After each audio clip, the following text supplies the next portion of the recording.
Hi, everyone. Thank you so much for joining us for this virtual edition of our monthly speaker series, Pioneers. For those new to FashMash, we are delighted to have you here and to welcome you to our community focused on shaping the future of fashion. These speaker events are indeed about learning from the pioneers, helping to lead that charge, and I couldn't be more excited and honoured to have tonight's pioneer talking to such a crucial subject for this industry. Before we get to that, however, I first want to thank Klaviyo, our sponsor for all of our events. Klaviyo is an e-commerce marketing platform for online brands of all kinds and sizes, from Heist to Skinny Dip London. We know many of you work in this space, and Klaviyo's focus on growth makes it invaluable, from powerful insights to precise targeting. So we're super proud to team up with them today. On top of that, and related to tonight's discussion, it's also worth noting they have just launched a new business portal dedicated to showcasing Black-owned e-commerce businesses. The aim of it is to help consumers shop from them and to promote them. Head to businesses.klaviyo, that's businesses.klaviyo.com, to find out more and also see where you can get in touch if you would like to get your business featured on it or to nominate someone else's. So, on to tonight's event. Black Lives Matter was, we hope, a turning point in this industry when it picked up steam again from its original beginnings many years ago after George Floyd was murdered this May. We all experienced how it evolved into a global conversation, how it shone a light on the systemic racism that surrounds us, and how it made us all question where we ourselves are responsible for the status quo. For the majority of us, it was a very late awakening to how little we have done to bring equality to the world in which we live. For Rosanna and I, it made us stop and reassess what we have done with FashMash entirely. FashMash started out as a side project, a very casual getting together of drinks for friends nearly 9 years ago, many of you who I know are on this webinar with us this evening. Over time, it essentially, quite organically, even accidentally, evolved into a business. What we hadn't realised is that came with a responsibility that we hadn't really been owning, and that was it. It was our responsibility to ensure it wasn't an elitist platform, that it didn't only support those who are already privileged enough to be here. If you are part of our community, and thank you, as I know so many of you are, you will have seen our communications around this since June. We took a very long, hard look at ourselves and we made some big changes. For the first time ever between us, we had a true conversation about goals and about strategy and about how we can make a difference. The result was a total rethink on what it means to be a FashMash member, from being someone senior in this industry to being someone that has a mindset for change, which is what we truly believe in and what we want to support. We have welcomed over 40 new members in the past month since doing that, which is incredibly exciting. We also announced Young Pioneers, our new mentoring program designed to support and nurture the next generation of industry talent dedicated to driving change. The scheme is intended to be inclusive for all, but it is designed particularly to support ethnic minorities and those from low socioeconomic backgrounds. It is directly in response to Black Lives Matter, as well as the wider ramifications of COVID-19, with a goal to actively provide opportunities for those less represented groups to succeed in this fashion industry. So this is our first step in intending to be actively anti-racist, and importantly, in supporting a genuine change in our industry for the long term. We are so excited to see it all come to life from next month, and to talk further this evening about how anti-racism can and must become a reality for all businesses across this sector.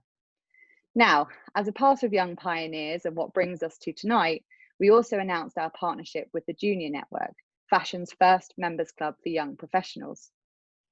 Dior Bediako is the founder of that and the incredible woman we will be talking to this evening. Many of you will also know her as the founder of Pepper Your Talk, a phy-gital platform for young fashion creatives. Through both, she has supported the career ambitions of employees at companies such as Vogue, Net-a-Porter, ASOS, and more. Previously, Dior worked at Burberry and birthed both companies out of her own personal frustration as a new graduate. Her mission is to build a genuine community of support for young people embarking on a career within the fashion industry, which is why we're so proud to be partnering with her. Right now, she spends a lot of her time working on an anti-racist document for the industry, which she'll also be sharing more about this evening. So please get your questions ready. We'll have about 10 minutes at the end for a Q&A. You'll see a box available for you to pop those into throughout. And otherwise, without further ado, hopefully the technology won't fail us. And I'm going to invite my co-founder, Rosanna, and Dior to this virtual stage. Thank you so much. Hi. Hello. Dior, what a delight to be with you here this evening. I would say I only wish that this were in real life, but quite honestly, you are one of those people, even online, you just exude so much energy. Oh, thanks. To all of our viewers tonight, I promise you this will be as exhilarating as an onstage event. Dior's energy is just dynamite. So yeah, lots to look forward to. Yeah, Dior, as Rachel mentioned, when we were coming up with the idea for Young Pioneers, it was just so crucial to me that you would be the perfect partner. I was lucky enough to speak on one of your panels, I think a couple of years ago now, maybe a year ago. 2018, I believe. There we go, a couple of years ago. And I was so struck by, I think, the caliber of your community, and then also the way that you led them and inspired them. It really is quite something. So delighted to be able to chat to you more this evening and also to partner with you. Yes. So, Black Lives Matter. Let's kick off here. It caused the industry to sit up and listen. Right. On a superficial level, most were very quick to put out statements. On a deeper level, we are seeing some brands putting things into action now. I suppose the conundrum is that the fashion industry, especially luxury, is built on a history of elitism and entrenched hierarchies. And it's time to grapple these. So through driving changes you do, through Pepper Your Talk and through the Junior Network, you've obviously going to have witnessed a lot of positivity and potential opportunity for ethnic minorities breaking into the industry, and you're leading that. But there is undeniable systematic racism in this industry. Yeah. Why has it taken the industry so long to admit to this? Because it was hidden, and things that are done in the dark are never really addressed. So I guess we saw the movement start with models, and that's an obvious one because they're on the covers of magazines and they're in the pages, and you go to the parties and they're just not, it's not a mixed crowd basically. But then when people started challenging companies to look internally and say, actually, it's not about what's forward facing and what everyone else can see. It's about actually who's behind the scenes, creating these campaigns, who is making these decisions, who's hiring. And then that's when companies just realize that actually they've got to do something. Yeah, I mean, do you think it's a case of too little, too late? No, I think it's never I think it's quite ridiculous that it's taken so long. Yeah. But I never want to say too little, too late, because we have a cohort of students who are coming in every single year. So we have to make sure the industry is a safe place for them to be able to do their best work and for them to feel comfortable being themselves and that everything isn't stacked against them. So it's late, but it's not too late. That's promising. That is a promising start on which to begin. How about the industry's response very specifically in June? There are brands on one end of the scale claiming diversity, and yet they have garment workers who they are exploiting them wholeheartedly. How many of the responses were performative, would you say? So I have the luxury and the absolute pleasure of working with junior professionals every single day. And when I guess the movement reached us in the UK and then it hit the fashion industry, I had a Zoom call with all of the girls, and it was a case of kind of looking at the social media of the brands they worked for and the real stories of what they had experienced at the brands, and they just did not match up. There was no correlation. The brands were saying that they were taking time out to stop and think, but the girls who would actually approach them and the guys said, we've been ignored. Our companies do not care. Actually, we've been reporting racism for years, which is why we've left certain places and gone to other places. They are aware of the problem. Everyone's acting as if it's new. It's not new. So I was kind of getting the insider behind the scenes scoop and then watching the performance play out on social media. So yeah, it wasn't good. And the most apparent acknowledgement of this back in June was the black square. Right. Some in kind of after about 12 hours, it actually got called out for creating unnecessary noise, and also for being some viewed it as tokenistic. What's your thought on that? Particularly, I think when it came from brands or very high profile influencers. What's really interesting is that the girl who actually started this whole Blackout Tuesday thing is a girl that I know, and I'd heard of it before everyone else had heard of it. And it was essentially for the music industry, because music profits so much off Black culture. It was for the music industry to kind of take the day off and have discussions and kind of get together and share and grow and learn. I don't know how all the lines kind of got crossed and everything just became quite blurred. It was powerful for me personally to be on social media and be scrolling through my timeline and seeing black square after black square, because you couldn't ignore it. And I do think that kind of show of solidarity is good only if it's followed by positive action and actually genuine action. So performances will always be performances, but we want to see what comes next. And that's where we are now. Indeed, that is. And that leads me perfectly on to my next question. FashMash Pioneers is all about change, and it's all about change makers. So let's talk change. How should brands approach this? Do you think fashion has seized too quickly on external impressions, kind of like the campaigns and the model side of things, like you mentioned earlier, rather than focusing on internal opportunity? I suppose to get to the heart of it all, how do we change the systematic element of this?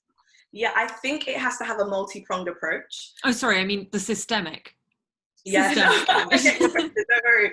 I think there definitely has to be a multi-pronged approach, right? So there's not a one-size-fits-all kind of solution for this, because we have the systematic racism, we have unconscious bias, we have privilege. There's just so many layers to this. Yeah. So each kind of area needs to be looked at and addressed with its own solution. So in terms of the amount of young Black people, because again, I'm not comfortable with the word BAME, because the Asian experience is different to the Black experience. So we really have to break it down and be honest and not be scared to call people what they really are. Well said, yeah. I would say, like, in terms of hiring, we need to look at, okay, how do we make sure that we are reaching out targeted ads that reach Black people where they are online, or where they are already hanging out on the internet and stuff like that. And then the systematic racism, well, what systems have been put in place to kind of keep certain groups out? How do we break those systems down? How do we destroy them? The unconscious bias, that really is on everyone to be completely honest about their own thoughts, feelings, and actions towards Black professionals, and be intentional and purposeful in how they're going to change that. And then with privilege, and I think privilege possibly is one of the hardest ones, because that's the one that requires, for me, the most action, in that you recognize that actually being privileged is due to nothing that I've done. I didn't earn this, and I don't deserve it necessarily. It just is. So instead of taking all the opportunities that come my way, or acting as if, well, I just got it, so I mean, I didn't do anything to get it, it's just what happens, actively saying, actually, I want a Black person to have this position instead of me, or I'm not going to take this opportunity because I feel like you could reach out to a wider pool of talent. And that is where I think the industry will struggle, because it is elitist and people do want to be seen and get all the opportunities, but I don't think people have realized how much their privilege has put them in some of the positions they're in. And actually, it's not the hard work they've done. Everyone works hard, but some people get further because of systems that are in place to support them.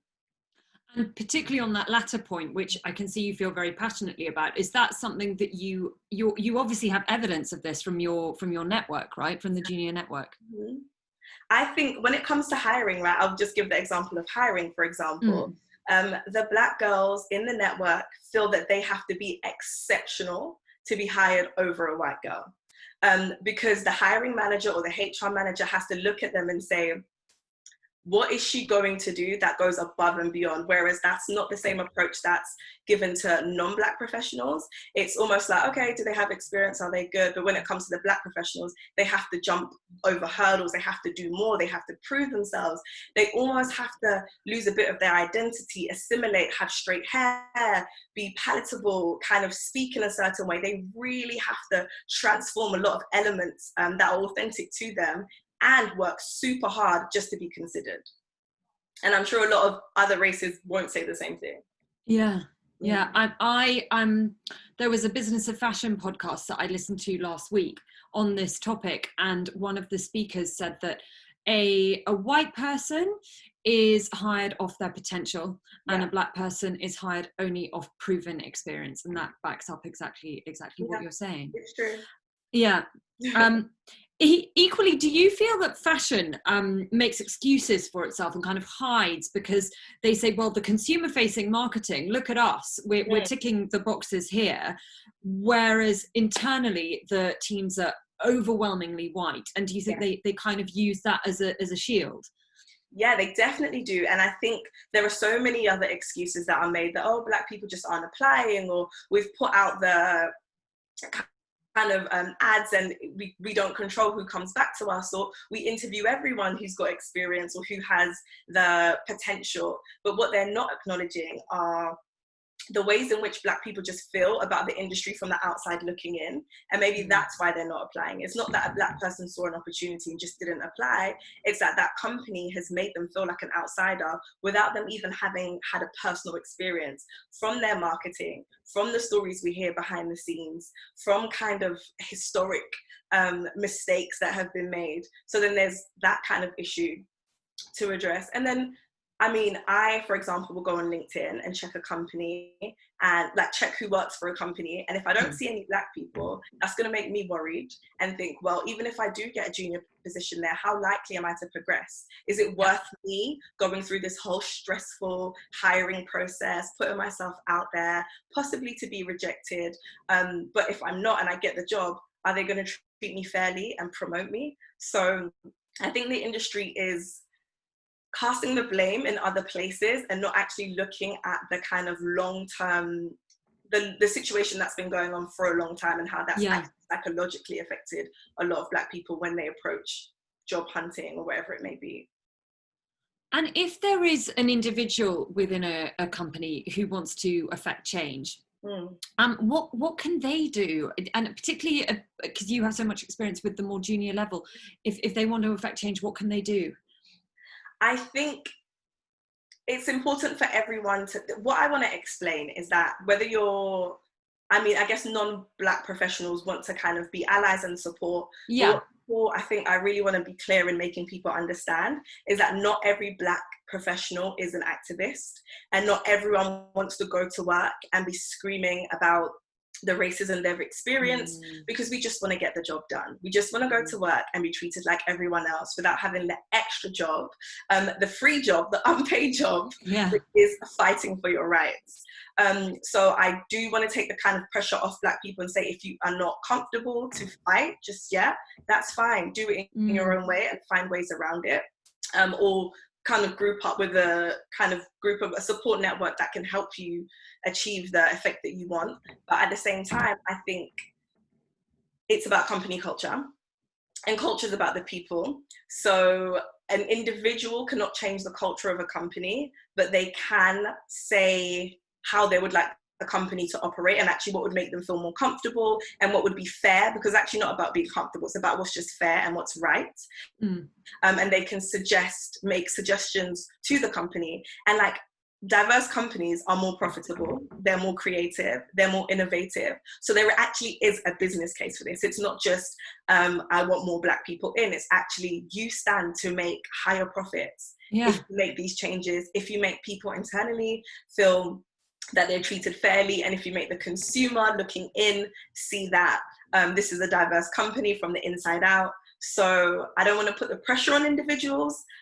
I would say collate some ideas and take it to a team internally that you know are going to help you get the job done. And so much of what we're talking about here is education, which has been sorely lacking.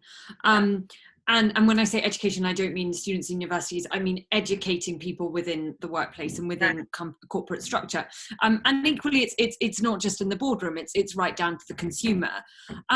Where should brands begin here? I mean, I think the thing that I'm really wondering about is a diversity advisory team as important as an HR one today? Or do you think perhaps just a diversity inclusion officer is enough? How should companies approach this? Like I said earlier, it has to be a multi-pronged approach.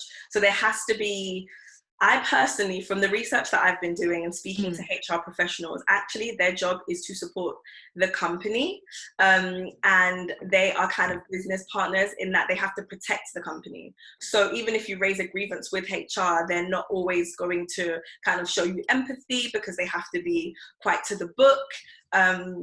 And they have to make sure that you don't raise any kind of lawsuits. And that's what my research is telling me. So HR probably isn't the best place to go. And a diversity council potentially could be, but how much power do they have? And when it reaches the top level, what's actually going to happen? Because I'm seeing it already with a few people that I know, that they've formed these councils, they've submitted all these ideas, it goes right to the top, it goes around the kind of C-suite, it goes to this leader and that leader, and by the time it filters down again to the council, it's changed. And actually it goes from being black to being BAME, or it goes from we're going to give X amount of money to actually we're going to do a few initiatives. It just keeps changing. And I think the diversity councils don't have the power they need to actually affect change. So even if anyone on this call is thinking of joining one, you need to really question how much power do we have and how much authority are we going to have to actually get to make the changes. I think managers, I truly believe that it needs to trickle down from leadership. Like the leaders need to be leaders in this moment. It's not about P&L and it's not about quarterly profits. It's actually about people now. And you need to be a leader of people. So be empathetic, be understanding, speak to your teams, understand where people are coming from. Like when I was in the industry, what was really overwhelming for me was how much, it wasn't just that it was a kind of, the proportion of white people to black people was crazy, but it was a type of white person. And like, I know that if it was a white person from somewhere that I'm from, like in an area that I grew up, they'd probably have black friends and understand black culture a bit better and be more empathetic and understanding. But if it's someone who's never had that experience, who doesn't have a single black friend, does not understand black culture, doesn't have the kind of personal relationship with anyone outside of work, it's going to be tougher for them to like truly understand that this really is a problem. So there's that as well. You have to look at who are you hiring. It's not just about the black to white ratio, but what type of people, what are their experiences of life? How open are they? How cultured are they? So like I said, multi-pronged approach, and it's a long-term thing. It's not something that's going to be fixed quickly, and companies need to be open to the fact that they're going to make mistakes. And they're going to be called out for their mistakes. They will. It's just on the call out culture. Actually, I hadn't planned on asking you this, but it suddenly made me think. I know. So the beauty industry, there was a real furore on social media of consumers and fairly high profile influencers making and telling the beauty brands that they had to declare their exact breakdown of employees within their corporate structure. And the same hasn't really hit fashion. What do you think on that? I mean, I know you're also, do you have any stats on just how bad it is in the UK in terms of balance within the teams and companies?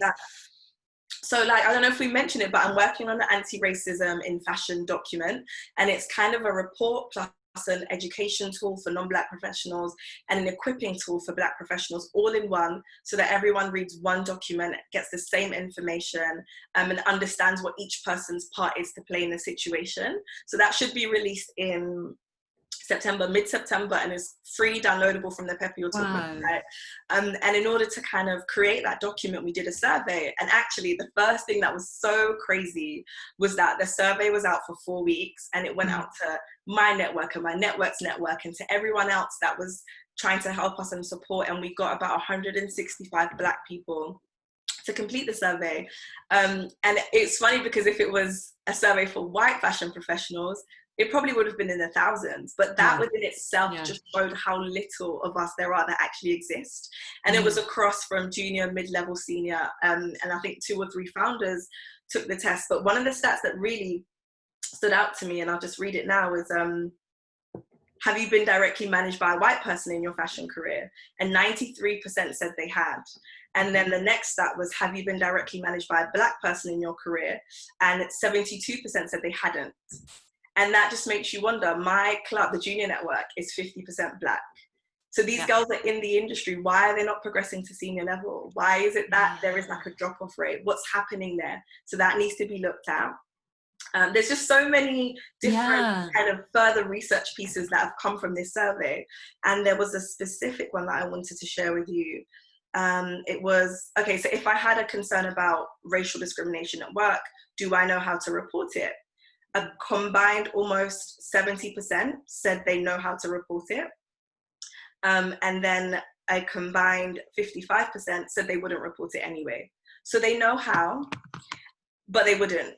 And then we did further research on, okay, would you tell your Black colleagues? They said, I think it was like 80% said they would, and about 80% said they wouldn't tell their white colleagues.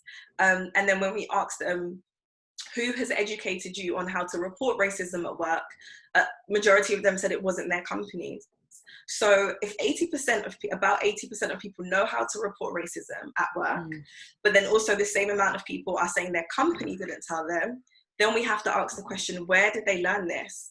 And why are companies being so lazy to just expect Black professionals to know how to deal with these things? Like, they've been negligent in the fact that there are probably anti-racist policies at work, but they haven't made it clear. They haven't embedded it in their culture. They haven't explicitly explained what the reporting process is. And actually, because we know we face racism, we've equipped ourselves. Like, we've spoken to family members, we've spoken to friends, we've done our research, and we turn up at these workplaces ready to report, but actually we're not doing it because we know nothing's going to happen. I mean, those stats are, I'm sure all of our participants agree, they really speak volumes. And Rachel did mention your paper at the beginning of the talk, and that's thrilling that it comes out in September, and brilliant that it's free to download. I think we all must, and we all will. I guess with all that we've spoken about, you know, fashion is still an industry many hanker to get into. Right. And I have to say, having just heard those stats, one might wonder why. But that's another conversation. This so-called desirability is precisely why brands, they use it as an excuse to underpay and undervalue juniors. Yeah. And they have done so for many years. I mean, we all know that quote, so and so would kill for your job, or well, if you're going to leave, if you don't get a pay rise, then there are 50 individuals who would want your job. So why is it still an industry so many aspire to be a part of? I think specifically from the case of juniors, because that's like my big expertise.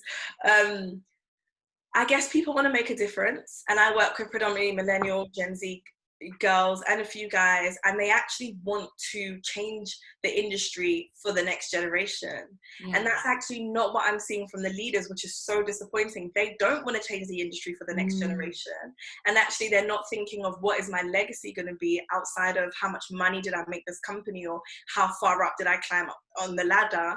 These girls are starting their careers, and their biggest mission is, I want to make a difference. I want people to see me and for them to feel like they can do it too. And they're willing to take the hits, which is the most admirable part. They're willing to kind of have I don't want to call it difficult conversations, because we've heard this so much, and actually everything that's worth doing is difficult in the beginning. So we need to stop calling it difficult conversations. But they're willing to have the conversation. They're willing to put themselves out there. They're willing to be ignored and to keep knocking on the doors.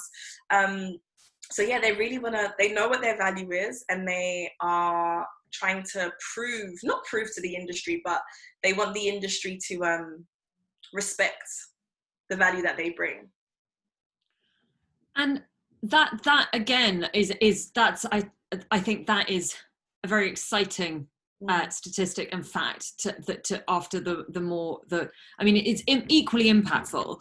You know, this is an industry, it is notoriously barriered, elitist, nepotistic. How can employers convert and transform their practices for hiring talent? Again, power is concentrated on the top levels, and there has to be a trickle down effect. So, like to what I said earlier about legacy and about the change you want to see in the industry, it needs to go beyond a business case. It just needs to be on a human level now. And actually, how can we change people's lives, and how can we transform people's experiences? We're not out of this COVID-19 pandemic. We're in another phase of experiencing a global pandemic, and we've had maybe 5 months of no fashion events, and I'm sure a lot of companies have saved a lot on business travel and on events and on maybe influencers, whatever it may be. It would be great to see that money invested in the juniors who actually have been working on a reduced team, who have performed above their levels, who have kind of put the emotional stress to the side and propped up the business. It would be good for leaders to actually start recognizing leadership talent in juniors. It's crazy to me that leadership training only happens when you're like manager and above. You need to be training leaders from the very beginning to understand what leadership truly is.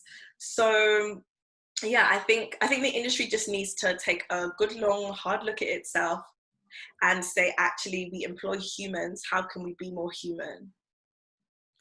And also, like you just said, it's all about examining and analysing how and where budget is spent. And I think we probably all can think of some really, in fashion it's the norm, but there are some really questionable fees that are given often for marketing or for events. And I remember you said to me the other day, the amount that 5k could make to a junior salary when it's often frittered away, particularly around fashion week, maybe flights, things like that. That's a flight, but taking a junior from 22 to 27,000 mean the world to them. That would change their living situation.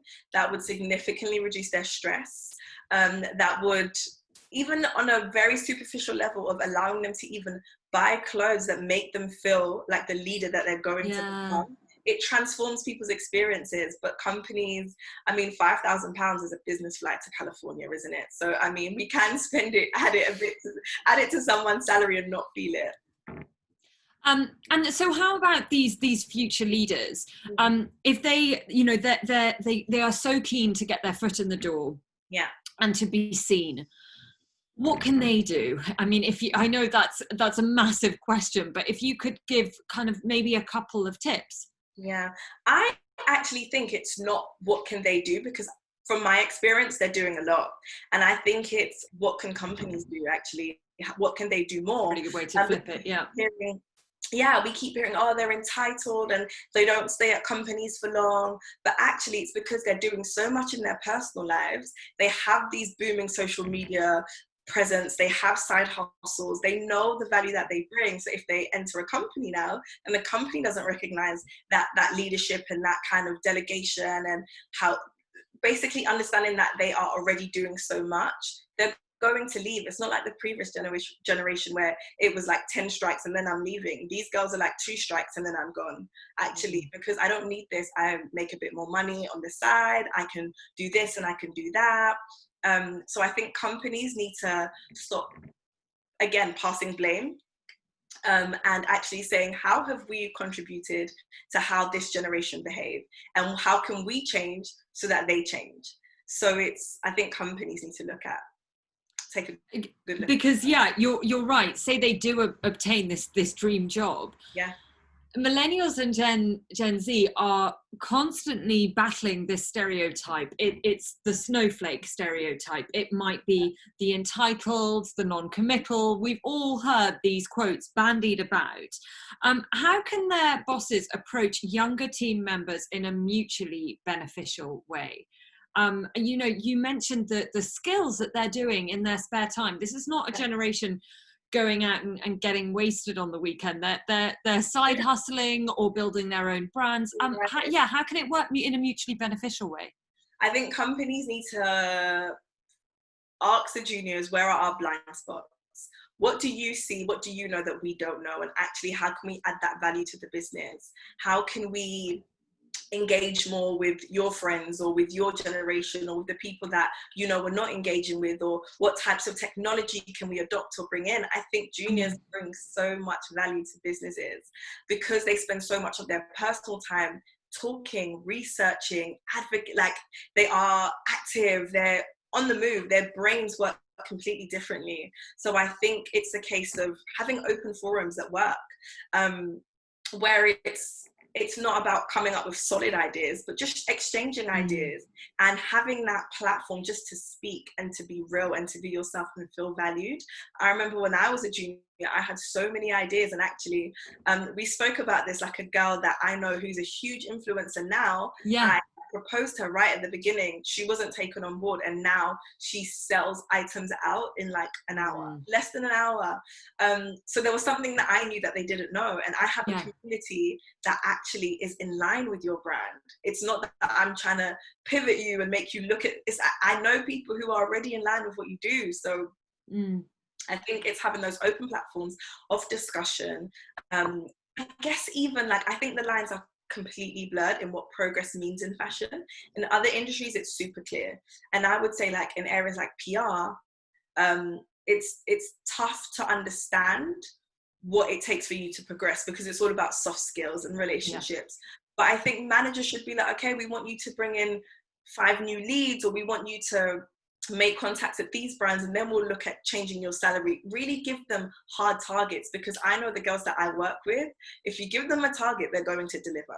It's a competition to them. They love it. They love proving that they're valuable. So give them targets, give them things that you know are going to drive them, and then have open conversations. Where did you struggle? Where did you excel? What do you think we need to change? It's all about conversation, really. What we're doing now.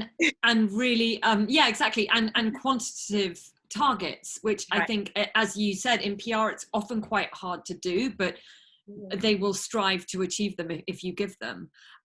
So we keep coming back to this intrinsic hierarchy in the industry. I mean, I guess it begs the question, should it be done away with altogether, Dior? No, I don't think it should, because I think structure is really important.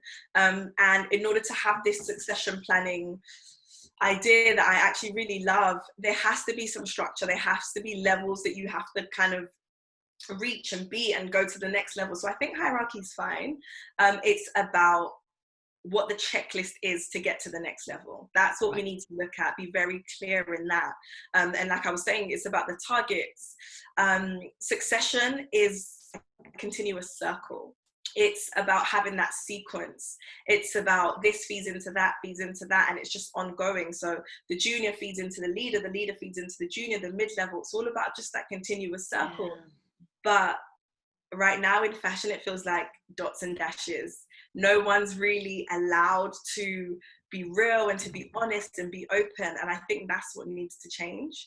I think in order for companies to actually hire more effectively, they need to recognize the gaps in the leadership they have within their teams and actively employ a junior who shows leadership talent, and then promote someone to the next level who's showing that leadership talent. You're not going to know how to hire if you're not kind of assessing who this person can potentially be. I don't know if that makes sense. I'm trying to explain it effectively, but you have to, in order to fill gaps in a company, you have to know people's strengths and weaknesses and actually give everyone a fair chance to prove themselves. I don't think that's really happening.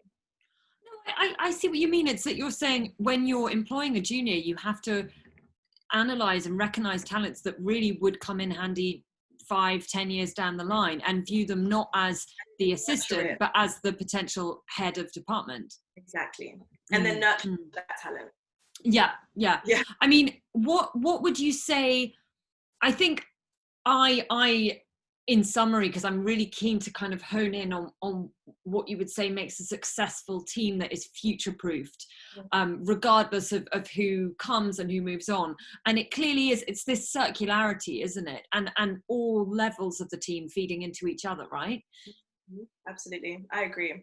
That's exactly what it is. And it's actually looking at what does the future and success look like, not just to the company and what the company's goals are, but to the individuals as well, so that in inspiring them to kind of hit their targets, the targets that they have for the company, you also encourage them to hit their personal targets, and saying, well, this is what the company needs you to do and to be, but also we know you want to do and be this type of person as well. So how can we do both together? And I think, again, that's where, because there's this, how do I want to say, there's an official term, I can't remember what it is, but the kind of turnover rate in fashion is high, but the promotion rate is very low. So it's just, and it's literally, that's the reason why, because someone's going to go elsewhere and say, oh, well, let me try here, let me try there. But if you're having these open and honest conversations, the industry is going to change. And actually, I have a very strong belief that if you're not showing up powerfully in your personal life and as a person, you cannot show up powerfully at work. So the managers need to understand, who are these people that we're managing. You're not managing machines, you're not managing robots, you're not managing systems, you're managing people. And you need to understand, like, teams aren't huge in fashion. A PR team could be 5 people. To get to know who each individual is and what their strengths and weaknesses are and how you can nurture that, it's not difficult. But there isn't enough time isn't spent on doing that, and it's all about the business. Yeah, and it's a very fast-paced business, right. Which we are all, I think, well, I'm sure we are all hoping is going to reset slightly, or substantially because of COVID-19, but that we will wait and see. So we have, I can see we're getting questions in. And everybody, do add your questions in the little chat, well, in the Q&A box, or I see some people are adding them in the chat. We'll monitor both, but Q&A would be ideal, so do keep adding them in. Dior, before we pass over to questions from the audience, I would love to ask you, we have a Hope campaign that we launched the kind of midway through this year in FashMash, and we always ask all of our pioneer speakers for this, well, we asked them this very question. So what is your hope for the fashion industry's future? I hope that the fashion industry is a fair place, that every individual is motivated to do their best work, and is treated fairly according to how much they bring to the table, and not just who they are, as in what they look like or what they don't look like. I think people should be judged on their work and their value and their ideas, and all of it should be looked at as a complete circle and not just kind of zero in on specific areas. And I hope that juniors don't kind of trip up over the same things that we tripped up on in the years to come, because there's a lot of unnecessary hardship at the beginning, which can easily be dispelled if you have the right leadership and you have the right manager who nurtures you. So that is my hope, that we're not hearing people having the same problems in the next 10 years. That's a brilliant hope, and one that I think I do hope is achievable. I mean, a fair workplace, it's surely the norm in so many other industries, what you're saying, the values that we should be judged on. So yeah, fingers crossed. Right, and actually, and before we hand over to questions, I just wanted to raise very quickly, this evening, the tickets are complimentary. All of our events have been complimentary since the pandemic, but we always ask for donations where possible, and lots of you have very generously given. Now, our speaker gets to choose the charity that we donate to for the evening, and Dior chose a charity very close to her heart. So Dior, could you just tell us a little bit more about it, please?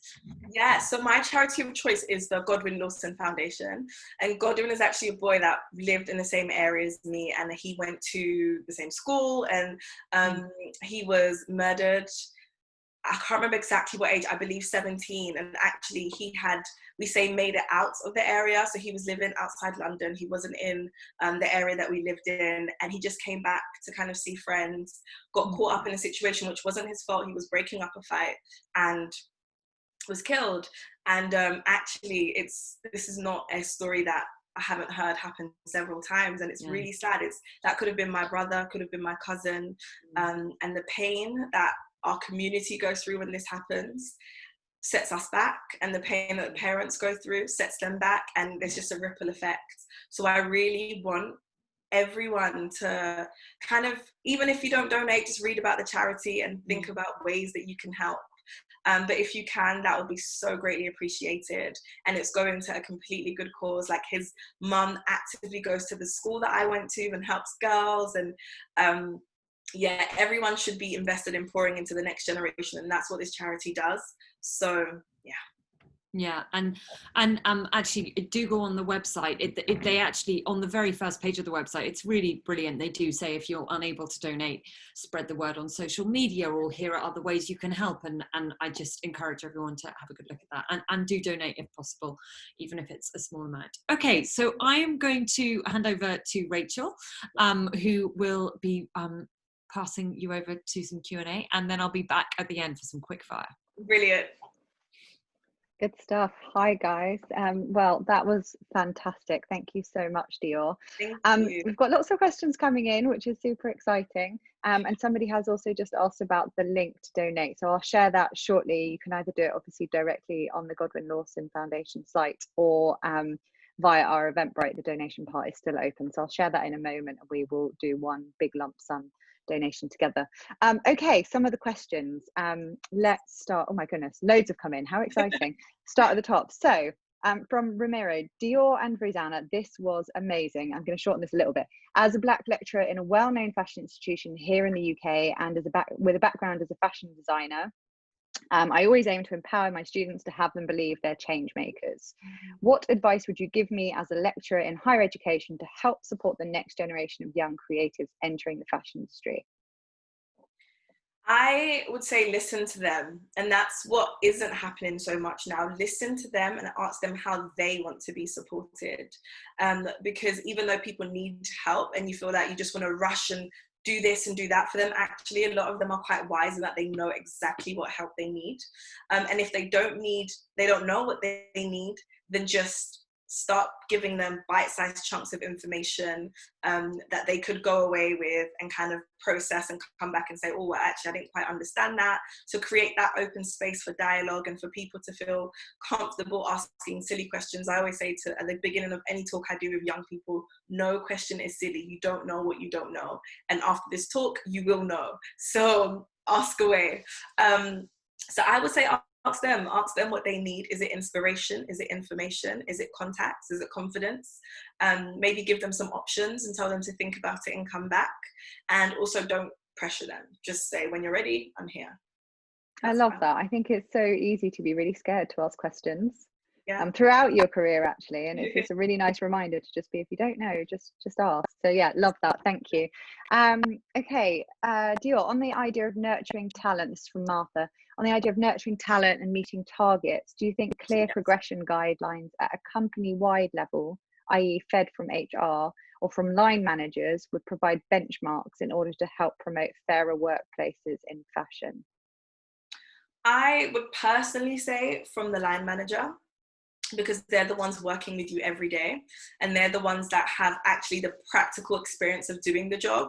HR are great, and they have this kind of umbrella knowledge of everything, but your line manager knows exactly what's being done day in and day out.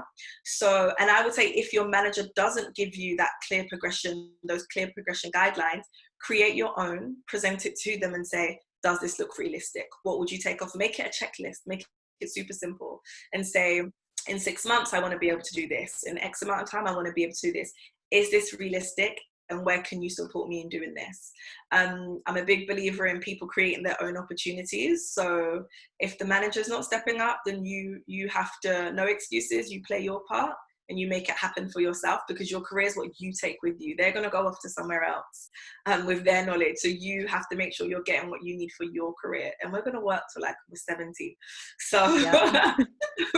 It's a long run, so make it useful. I might get about 68, but yeah. I think I would as well, to be fair. But yeah, no, absolutely. I mean, yeah, all about being proactive with that. Yeah. Okay, jumping on down. Pascal says, really interesting conversation. Do you still think university is the best route to work in fashion? How do you feel about the saturation of courses in relation to the number of jobs? Is there a need for reframing for fashion? That's such an interesting question. When I think about why I went to university, it was purely because I wasn't ready to work. So it wasn't that I felt that I needed a specific fashion education. So I think having it there is good, so that a young person has 3 years to kind of learn how to accurately write essays and be accountable and be in a grown-up environment where they have to manage their own time. So I think there are useful benefits that you get from education that will help you in your career. With that said, it is crazy how many people are graduating versus how many jobs there are, and I think it's on the lecturers actually to educate students on how they can pivot, because a lot of people, what I find is that they only want to work in fashion because they don't know about other creative industries, and actually there are barriers to other creative industries that they would be fantastic at, like beauty, like art, like architecture, interior design. They have the skill set for it already, and it's completely transferable. So I would say there needs to be more of career options presented in the final year of university, and actually encouraging people to assess what their transferable skills are and where to look for these jobs and learn about these jobs. So a lot of the girls in the network now have left fashion. Actually, they do their junior job, do a mid-level job for about a couple of months, and they're like, actually I want to do something else. But they didn't know about this thing before, otherwise they would have gone straight into that. So yeah, that's what I would say. Yeah, it's interesting, isn't it? I completely agree about that. Yeah, that perspective on sort of oversaturation of courses versus jobs. I mean, I graduated 15 years ago. Oh my god. And there are hardly any, and I went to a fashion school, and there are hardly anybody from my course left actually working in fashion, and not everybody went into it straight from university, and that's 15 years ago. That was before the recession, the first version of recent recessions, obviously, relative to what we've got now. So I do really feel for people that are coming out the other side of this, but lots of what you said obviously relates to that. Okay, so Beverly asks, Dior, there is no doubt that Black people within the fashion industry, all sectors, are not treated as equals. However, there is an argument that Asians and other races are not discussed or looped into the racism and fashion conversation, and Black people have it easier than others. What is your opinion on this? I don't agree. I don't think I mean, I would love to know who feels that they have it tougher than Black. I'm not saying we have it the toughest in the world, but I also don't think it's a competition at this point. And I don't think it's about, us trying to prove that we're the most marginalized or the most affected. I think it's about actually us coming together.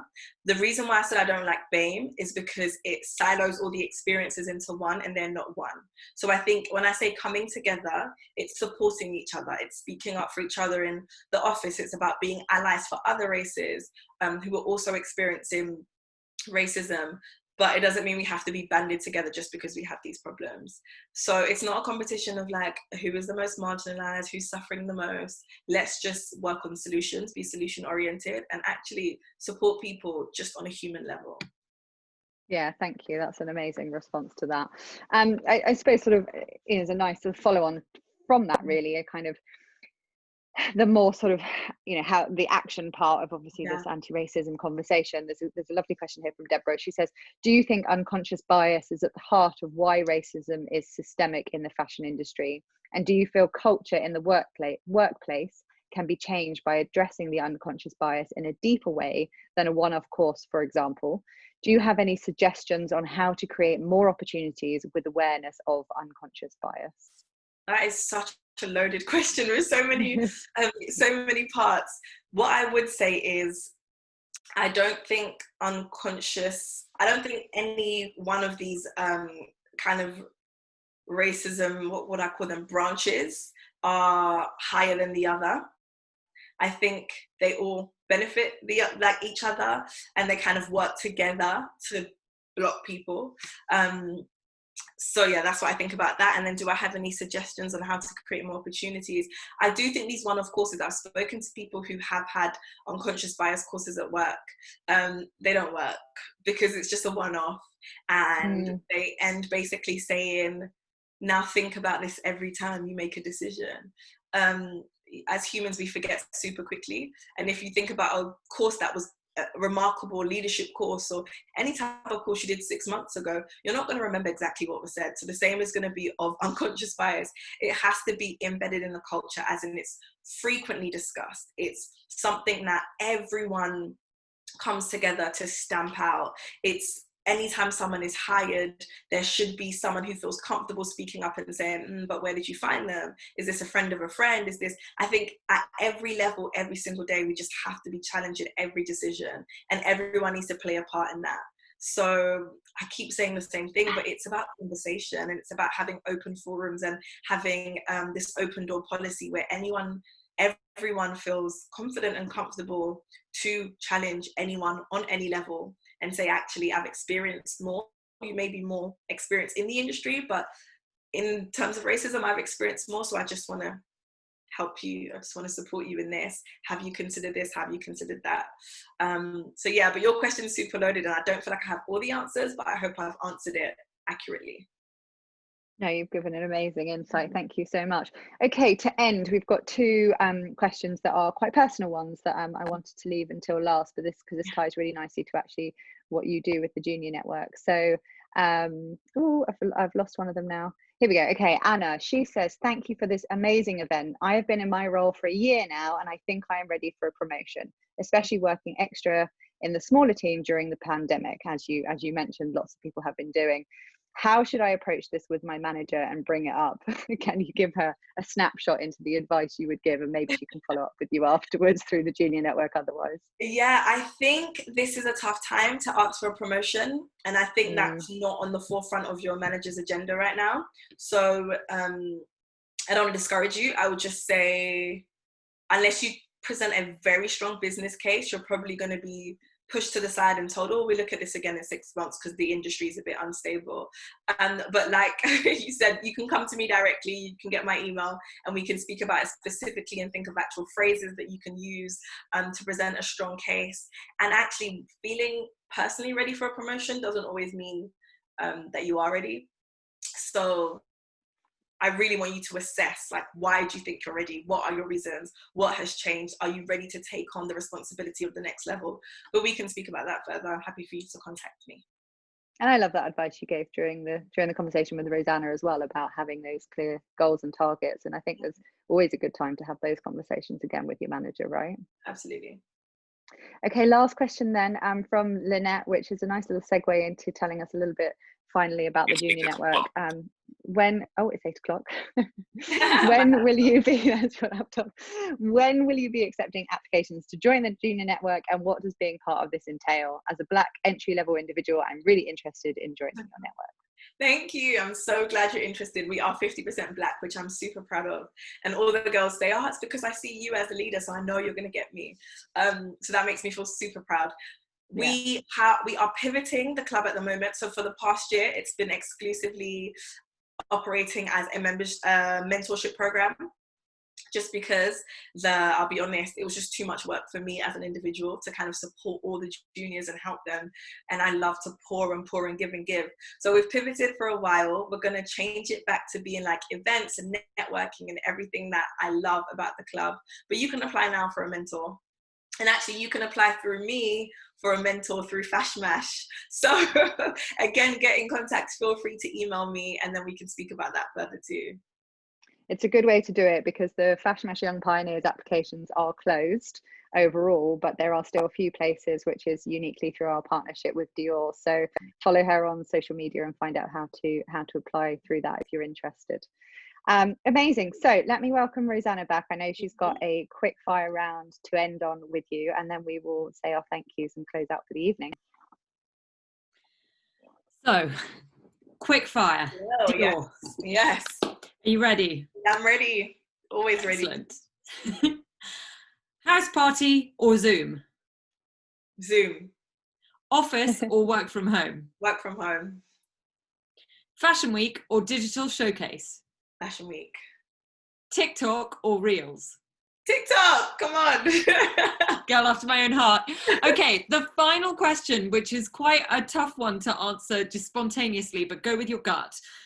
In honor of Young Pioneers mentoring scheme and our partnership, who would be your ideal mentor, whether dead or alive? The obvious answer would be Oprah, but I'm not going to say Oprah. I'm actually not going to say Oprah. Who would be my... That is such a good question. Actually, I think Tracy Ellis Ross, because I'm all about energy and I'm all about being real and being fun, but actually having a serious career and working hard and being recognized for what you do. And I need someone who's going to give me that personal aspect as well as the professional aspect. So yeah, Tracy Ellis Ross all day. And I need her hair tips because she's got a hair product line and all this stuff. So yeah. Multifaceted. That is such a brilliant mentor, and such a great note to end on. So thank you very, very much indeed, Dior. And I know that Rachel just has some final words, so I'm going to briefly go back to her. Okay. Yeah, agreed. Thank you so much, Dior, and thank you everyone for being here as well. I think you'll all agree that was an incredible insight from Dior on what needs to change in this industry and how we go about it. As we briefly talked about, tonight's event is in support of the Godwin Lawson Foundation, which is very close to Dior's heart and has an incredibly important mission. If you haven't donated to be here, please do think about giving even just £5. We usually charge £25 per ticket to these events, which, as Rosanna said, we're not doing currently. So please show Dior how much you've appreciated her with a little charitable giving in return. You can do so on our Eventbrite event page until 10 o'clock tonight. I've popped the link into the chat box here so you can see it. Otherwise, your ticket came from there in the first place, so you'll be able to hopefully find it again. And otherwise, just a few final things to say. Please look out for news on our next Pioneers event coming very soon. It's another one we're very, very excited about. You can sign up for our newsletter on the fashmash.co.uk website. Also, if you'd like to join our membership, check out our new criteria as well as all the benefits for that on our website as well. As we said, we are accepting many more applications at the moment. And finally, thank you again to our sponsor, Klaviyo, who made tonight possible again for us all to be here. So massive, massive thank you to your for sharing such incredible insights and being such an incredible role model in this industry. And great to know that you are helping to raise many more similar powerful women. So thank you, and men. It's been wonderful to hear from you. Thank you so much. Thank you, Rosanna. And we will see you all next time. Thank you, everyone. Thank you. Have a good night, everyone.